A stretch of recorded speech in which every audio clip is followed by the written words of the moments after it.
Joe, we really need to talk. Okay. Go hit me.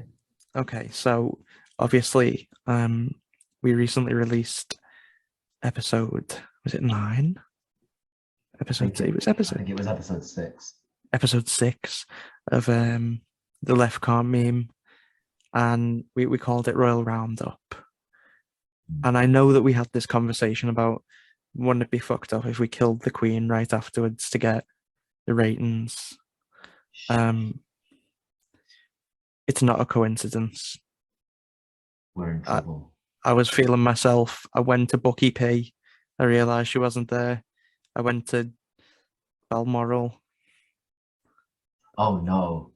Oh no. We've got to make sure this doesn't get out. This isn't why you asked me to look on Amazon for Queen killing equipment, is it? Yeah, I'm afraid so. But I think we'll be okay. The world seems to have bought that she just died of being fucking 96 years old. So as long as it doesn't slip out, like as long as we don't make any stupid mistakes, like I don't know, accidentally recording this and releasing it on the podcast, so we should be in the clear. But if that were to happen, obviously that'd be fucked up. Okay. But obviously we're not going to do that. We shouldn't talk about it on the podcast. I agree. Yeah. I think it would be a big mistake. Okay, I'm glad we discussed that. Shall we start the show then? Yeah, I'm gonna start recording now. Hang on. Nice. Okay. Let me hit record, and I'll nod when I've recorded. Sweet. Okay, let's go. We're back in the studio. Yes, it's not been as long this time. Is this like 2 episodes in a month? What the fuck? Yeah. Have we ever done that? We're finally using that amount of time that we have with our podcast hosts. Like we get given a lot of time by those guys to put stuff on the airwaves. They give us a lot of time. We give them a lot of money, and we don't ever use it. No, we don't. We don't give back to them, I think. No, and those are the real heroes. Yeah, we have to think about the podcast hosts right now. Yeah, but listen. So we're actually not in the studio. We're in the studios. We've used the wonders of technology. I'm calling it from, Kirby. We're using our psychic connection to finally, establish that we can now record a podcast through the brainwaves. We've done this once before, but now I'm coming in crystal clear, nice, smooth, dulcet tones over the airwaves, because I got the exact same microphone Joe has. It is incredible, to be fair. Like, it's not a great microphone, it's nothing special, but does it do the job? It didn't cost me as much as as much as a good microphone would cost. Yeah, exactly. That is the benefit. I can lean in now and do like the ASMR thing. So if the podcast world doesn't work out for me, I'm gonna be like, "You're going to sleep." I think if you started playing that to me at night before I went to sleep, that would finally be it for me. I'd be done. Yeah. And by done, you mean you just completely fall in love with me, obviously. Oh, I mean that too. Yeah, that kind of goes without saying. Anyway, we're back. The Crispy Boys are here. And, we're having a great time, we're both smiling. I guess the left can meme after all. Yeah, we got you there, didn't we? Fuck everyone who said that the podcast name was bad. We are actually. It is fucking incredible, man. We've shown the ironic nature of the statement. You know what I mean? Oh shit! Is this dialectics? I think this is dialectics. Should we get into it then? Let's get into it. Has anything big happened recently? Because I haven't really noticed anything. I was just about to say the exact same thing. It is kind of mental though that we got something right in the last episode. More specifically. Now say our analysis is naff. I have to call out in recognition to Sam, who specifically mentioned when we were talking about the kind of things that might take Liz Truss down. He specifically mentioned the idea that Liz Truss had sent a death threat to the Queen in the 90s. And then 3 days after Liz Truss met the Queen to become the Prime Minister, what happens? Lizzie's in a box. It's all Liz Truss's fault. And, it's It's Liz on Liz violence here. I've been rewatching the video of when Liz Truss met the Queen, and actually, if you use the forensic equipment that I have, which is like a magnifying glass, and you zoom in on the video, you can see the point where they shake hands. And you know, in Assassin's Creed 2, you've got the little poison hidden blade. She does that on her. She's taking It her is down. kind of mental that Liz Truss learned how to be a character from Assassin's Creed before. But taking look, up this the makes role of Liz Queen. Truss the second coolest ex-Lib Dem of all time. Is that behind me? No. Oh, that's kind of disappointing. Who is the coolest ex-Lib Dem of all time? Who's left the Lib Dems? I don't know. Is fucking Chuka Ramuna still in there? Or has he jumped over to like... No, because he was. Did he ever join the Lib Dem? Yeah, he did. He was did, like he did. behind the 2019 election. No, he was the yeah, reason no. you lost, Joe. I remember. You could have been an MP if it wasn't for him. I remember that. I think that I think Chuka Ramona is probably still knocking about in there. Yeah, he sounds like exactly the kind of person who's. He might have gotten involved in one of the other like centrist parties, you know, that have sprung up. One of the billion. I don't know. Maybe he's gonna try and swoop in and clean up Breakthrough. Oh, can you imagine? What's happening with Breakthrough? Let's get into. I don't know. Some weird shit's going on. I don't care. Fair enough. I see a lot about them on social media, and I wish that they would shut the fuck up. So anything that I could learn to like take them down. Breakthrough have broken up. That's basically all you need to know. Oh, should have called it breakup instead. Am I right, fellas? Oh, searing political analysis tonight. We are top tier, really. You know how they have top shelf stuff. You know how they had, fucking Hugh Edwards reading out the announcement that the Queen had died. Oh yeah. Yeah, like that ought to have been us. I think that we could have done a better job. Oh, that would be fucking funny. Can you imagine? Yeah. We'd have made it a lot livelier. Mm. Because I watched it, a lot of people were. I just punched my mic there. I think a lot of people were. I'm gonna punch my mic in solidarity. That's what we like to. There we go. Sounds like a steel drum. Mm. But I've forgotten what the fuck I was saying. The thing about I'm not coming in to rescue you. The thing about liberals is they always want to turn left. Oh, Joe, many liberals does it take to change a log by bulb? Oh. Anyway, yeah. So I mentioned something to Sam earlier today, and I said, look, it's something that I know I definitely want to talk about on the podcast. And I've been waiting for this one. I wouldn't tell him what the answer was, and I'm imagining that he's been distressed over this. Yeah. Right. So this popped up on my Facebook feed last night, right before I went to bed. So at like 2 a.m, this popped up on my Facebook feed, and I've had to Google this before coming on the show again tonight, because I wanted to make sure that it wasn't a fever dream, or that like I hadn't dreamt it. I'm very excited. Let me just pull this article up here. Do I get like 3 guesses on what it's about? Yeah, go on. Oh, in fact. Oh, can I give you a clue? Can I give you a clue? Go for it.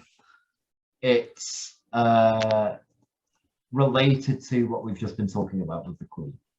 The Queen. I was gonna say it was something to do with Italy, because just weird shit's constantly going on there, but if it's to do with the Queen. Prince Andrew's been donated 15 of the Queen's secret mentally ill great-grandchildren to do whatever he likes with. That would be quite big news, but no, it's not. It's not that. Okay. Oh yeah, I've got 2 more guesses. Okay. Well, I guess Italy kind of counted. One of their corgis has gotten loose and is invading London.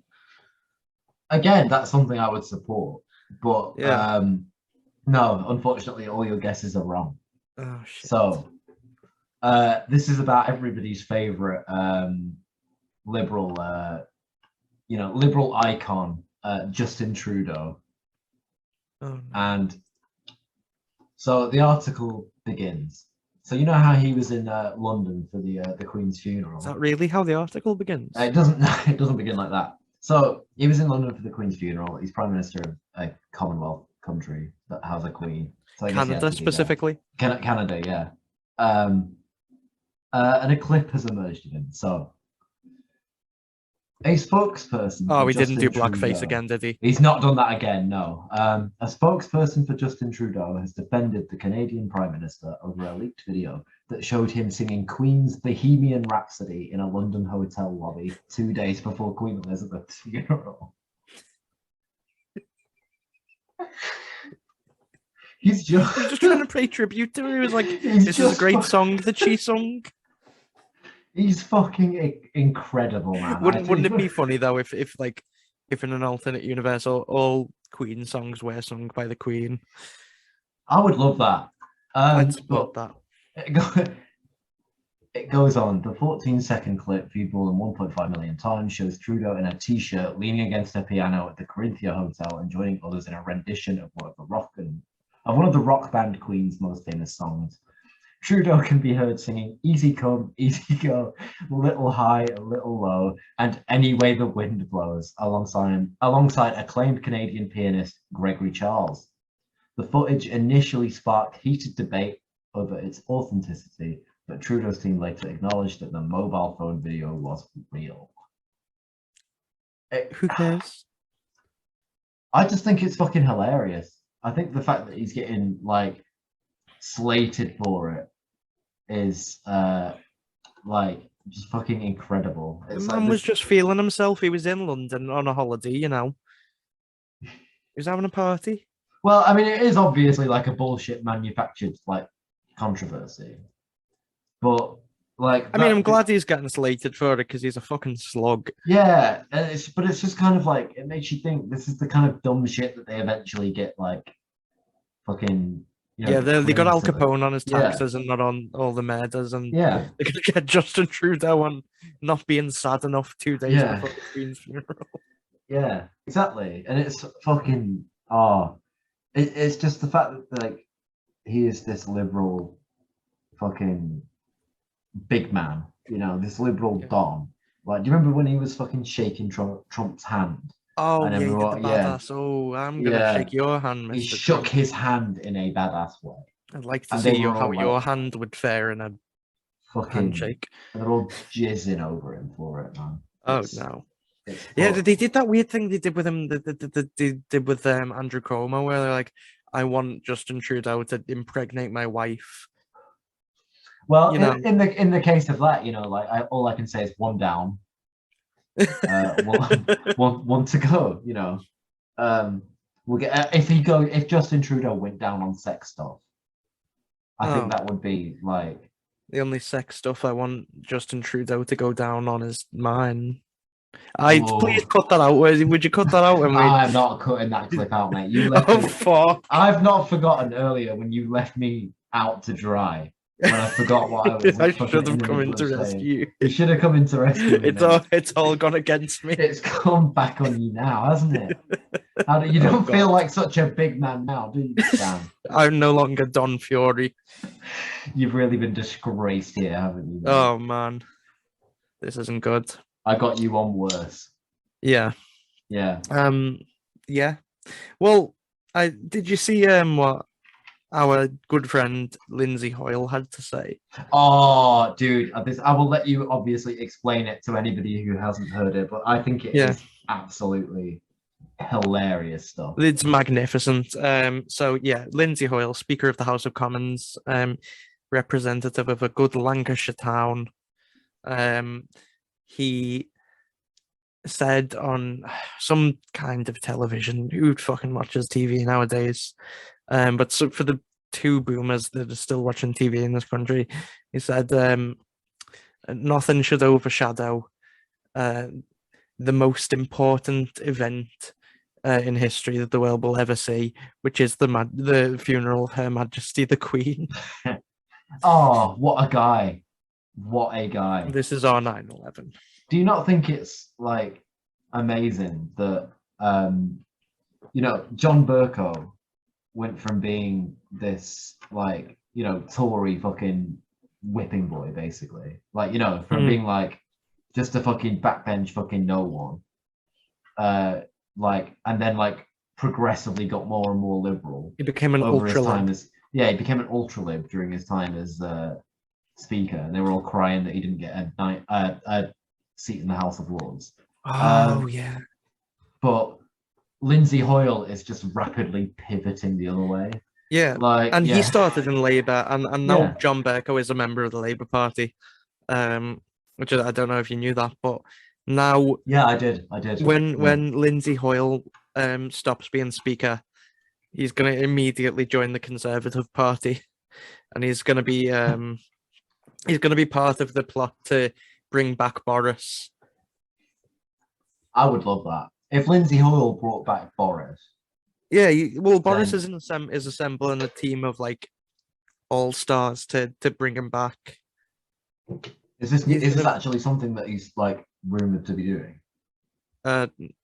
Yeah, sure, we can start the rumor. Okay, I have also heard from various sources. Yeah, that only the us Prince podcast Andrews hosts, on the team. Only podcast hosts get access to our sources, and I've also heard, yeah. Well, we're members of the media now, so that Boris is going to come back. We get the inside track. He's coming back in a big way. Oh yeah, he's actually he's gonna he's gonna get dressed up as the Queen. He's gonna come in, mate. I'm back. Nah. Look, there is something I actually feel really, really sorry for. Go on, Boris. Oh, I feel sorry for Boris. Right? Oh man. I think it is that he. Imagine how fucking gutted he is that he wasn't prime minister when the Queen died. Mate, for two reasons. Number one, like there's many things Boris and I have in common, and you know, I'm proud of all of them. But the number one is that we're both massive bullshitters, and this would have given him the opportunity to just do the bullshit of a lifetime. But number two, 100%, the Queen dies on Boris Johnson's watch. He uses it to cling on, like he says. The death of I can't do a Boris Johnson impression, and we're not doing a role reversal of last time. But he's going to say, you know, the death of our beloved head of state. You know, it's a very chaotic time for Britain, and with everything else as well. I can't in good conscience resign as prime minister or some bullshit. Yeah, and use it to stay on. Oh, and it came just a few days too late. He'd have really wanted that to, like, if she had died when he was prime minister, he would, like, the events that he would have overseen would have been monumental. You know what I mean? He'd have overseen Brexit, COVID, and the Queen dying. Like, and he's been there like what, like 3 years? Like, he gave us independence from the EU. He, you know, saved us from the disease, and he killed the Queen. If he'd done it, he would have been one of the greatest working class icons ever in history. To me, I think he's the greatest prime minister in Britain's history. Definitely. You know? I don't think there's any debate on that, to be honest. I think Boris. So Liz Truss might put him to shame, because she might. Amazing. She might. I love that woman. I do like her. In Truss we trust. Did you see the Australian news team who were commenting on the Queen's funeral? No, what was this? Liz Truss and her partner came in, and came out of the cars and went into the palace, or whatever the fuck they held the funeral, Westminster Abbey. And as they were walking in, the Australians were just like, yeah, sorry, we're not quite sure who these people are. I think we're getting to the end now in terms of the big names and faces here. I think they may be minor royals, but none of us are quite sure who they are. And then they're all agreeing, and then about 10 seconds later they go, sorry, we can confirm that that's Liz Truss, the Prime Minister. Well, you know, just to cast our minds back to the day, what were you doing on the day when you found out about the passing of our beloved Queen? I was actually reading about the big what I thought was going to be the big news story of the day, Go on. which was Graham Potter joining Chelsea as manager. Oh man. And and then like I got a BBC breaking news notification. I'm kind of, you know what? I'm kind of upset that my Echo Dot didn't like make an alarm and like announce the news. Oh, that would have been Can you imagine? cool. That would have been so cool. Because that would have had to be like programmed ahead of time, and it would have been really cool to just find out that they Yeah. made these special plans. But Yeah, that would have been boss. But yeah, and then yeah, so the BBC breaking news notification, and the very first thing I did was jump to our group chat. yes, Yeah. we've often hounded to make a Patreon. You know, often just begged. A lot of people really want to give us money. People come up to me in the street and say, "Can you take all my money?" But I just think, what sort of rewards can we offer? And I think that one of the rewards we can offer is access to the group chat for a 24-hour period. Ooh, that would be good. Yeah. Oh, I don't know about 24 hours. Okay, maybe 48. There's a lot of time to, shall we say, harvest data in 24 hours. But we can anyway, set up a fake group chat. Like it's like a front. Nobody hello, this is Sam. This is Joe. We're all just doing like pre-hash conversations, and like Yeah. as soon as the patron, dude, as soon as the patron podcast factory today, yeah, as soon as the patron joins the group chat, whenever like the patron, that's right. Like, so we're all sending doing well. Yeah, I'm doing great. We're all sending automated messages, and the way that we trick them into thinking that they're in the real group chat is that whenever they send a message, the automated messages just stop for like hours. Everyone sees their message, nobody responds to it, and then just like a few hours later, our chats just resume as normal. I think that would be brilliant.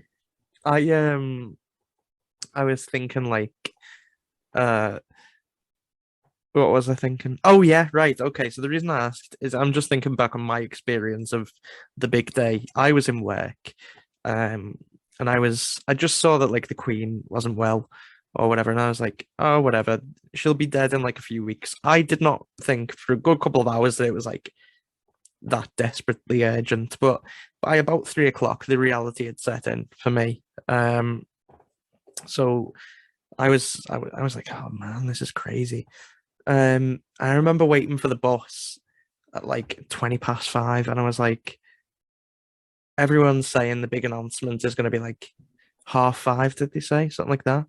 Oh no, 6 o'clock. Everyone's saying 6 o'clock, and I was on the bus, and I was like, oh, 6 o'clock has come and went, and no announcement. So I thought, I don't know how I managed this, but like I was completely unaware that there was going to be a big announcement. Like I completely missed that she was under medical supervision. I completely missed like everything that was happening. Really? So like you first heard of the Queen I first heard about the Queen being yeah. Yo, no, I thought you meant like no, the rest of the country, the rest of the group chat was like spending all day just fucking chatting about like the implications of it, and you're just blissfully like doing whatever you do. I was completely unaware. We didn't text each other. No, because I thought you'd already know. I thought I'd just be distracted. No, I would have first appeared in the group chat on that day at about 6:30. Yeah, when the announcement was actually made. Well, I was on the bus at like 6, thinking, "Oh shit, she's not gonna be dead." But whatever. And then I came home and I sat down. And I remember I'd like been watching the BBC News stream on the way home, and Hugh Edwards was saying stuff like, yeah, so we're just waiting for the announcement. If there is an announcement and stuff like that. I came home, that was cool. I sat down in front of the telly, and almost instantly, bam, the Smiths, the Queen is dead. The weirdest part is having a king. Yeah, it is. Something about that feels medieval. It is a bit fucked up to have a king now. Yeah. But he's like, also even bees don't have kings. He's not much of a king, is he?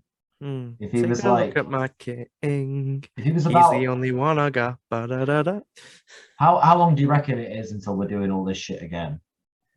Oh man. Well, its fingers looked like sausages, didn't they? So But they've looked like that for I'm ages. guessing that the stress is just gonna wipe old Charlie out. Um, I don't know. Maybe William just does him in, and Yeah, I'm thinking William might have something to do with it when it yeah. eventually Well, comes. there was all that What if Harry speculation. bumps everyone else off? Oh man, he comes back in. At the end of it, he's the last man It's like standing. it's literally because we have a king now and it's more medieval. He's like performs a medieval plot to like remove William's claim to the bloodline. Well, And have you yeah, ever seen the acclaimed musical, not musical, fuck me, um, play, stage play, and was later adapted, fuck me, into a BBC film, King Charles III. I have. Oh man, have you? I was fully Yeah, expecting you to say no, because yeah. that's the kind of film only like one or two people in the world have seen. Oh no, 100%. Because you've got to remember, we were both weird politics nerds. Oh yeah, Like, shit. so I was hyped to watch King Charles III. Well, just to take it one layer deeper, the famous scene, or not famous, but the scene where he bursts Oh, in, that yeah, crucial scene in he cinematic walks history. into the House of Commons, and basically dissolves Parliament. Mm. And because I was a fucking weird little politics nerd with just genuinely awful cultural references, I was like, oh yes, this reminds me of the scene in the 1970 film Cromwell, where King, what does he do? Fucking bursts in and dissolves that parliament. Uh, but, I love King. What did he do? King, what did he do? Got his head chopped off. Boom. Um, Hey. but yeah, it's like it's crazy, Um, but in that show, in that film slash play, Harry basically starts dating a mixed race woman. All the press are immediately racist to her. He goes off and abandons the royal family with her. The King Charles, comes in and he's like, "Oh, I'm gonna interfere in politics," and then gets backstabbed by William, basically. Um, Now, obviously, the mixed race stuff, Meghan Markle, and this play in the film came out well before Prince Harry was with Meghan Markle, so they've seen a bit into the future. I mean, to be fair, not difficult to assume the British press would just be horrifically racist. Yeah, yeah. More difficult to assume that someone who was raised in the royal family would ever date a person who wasn't like fully white, because that would mean they'd have to date someone who wasn't related to them, which is Uh, a big step for any royal. Harry's But done well there. yeah, I mean, This fair is play. what So I mean. he, Medieval plot. Harry's thinking of the long term. yeah, It's medieval. It's a medieval plot line, but fused with an understanding of modern genetics. yeah. And so he's like, he could be unstoppable. I've always people in St. Helens have always said they're royals, and the right people in St. Helens, they're very incestuous. I I think I should don't. have a pop. That didn't have any um link to anything. I just fancied digging St. Helens, because who doesn't? We've got St. Helens there. We're the northwest, like Tychons. Yeah, the Northwest Yeah. Titans. I agree. And the other thing is that at the end of the show, I finally did a show plug, so that you could see me at Wigan Ah. Wigan Diggers. Now, for many years, I have operated a policy of never willingly setting foot in Wigan. I have never been to Wigan. I never want to be. I mean, look at the food they eat. They have a pie on a barm and they call that a kebab. See, I really want to try it. I really No, want to no, try it. no. They have fucking smack barm pea wet. Have you heard of this smack barm pea wet I've not heard situation? of Smack One P where. So it's like basically it's like a scallop on a barm. That's the smack barm part. And then Mm. they take the pea juice from like the peas and they just sprinkle the pea juice on the smack barm. Like no pea, just pea wet. Now that is the cuisine of a culture, of a race that has been just denigrated and experimented on and made to feel so much self-hatred that they punish themselves by eating the worst slop imaginable. And that's coming from someone who is British. So, you know, and I'm saying this extra applies to Wigan. So for me to say that I was going to be at Wigan Diggers, that took just it was a very difficult decision for me to make. I totally embarrassed myself, first by making the decision, and secondly by putting it out there. And then the Queen fucking died, and Wigan Diggers Festival was cancelled because they were going to use that area to mourn the Queen or whatever. And she got me out of it. She got me out of having to go to that fucking hellhole. And next year, I'm not even going to pretend to be going. So thank you, Liz. You got us a day off. You got me out of Wigan Diggers. Respect. Respect to Liz Truss for getting Sam out of Wigan. We've got to wrap up, I think, quite shortly. I would like to say something though, which we talked about this a couple of weeks ago. I was looking at some of the podcast stats recently, and we discovered that we have a listener in Africa, and we have a listener in, was it Asia or South America? I don't know. You're the one telling me. We have a listener in one of Asia or South America, or possibly both. And really, we have any listeners in Antarctica? We don't, unfortunately, no. But I really would like to give a shout out to those 3 listeners, 2 or 3 listeners, dialing in from, you know, really remote parts of the world. I want to put this out there. If these guys can like get in touch with us, I want them on. Let's have them on the show. I want them on the show. Yeah. If you are one of these listeners, please find a way to get. We have an email address. It is theleftcan'tmeme@gmail.com. None of us check it, so don't worry about spamming us. You know, we really want to hear from you, and we would love to have you on the show. It'd be great. And if we can just once we inevitably become big off our Patreon reward of getting to be in the group chat, we will fly out to these countries and do live shows. We will play to an audience of 1. Yes. If you get in touch, we will do that. Genuine, I promise you 100%. that. This is the Kirby guarantee.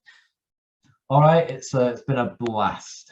Yes. Oh man, I just don't know if I can say the normal words out of a mark of respect to Her Majesty. So let's just say, God save the crispy. God save the crispy. Amen.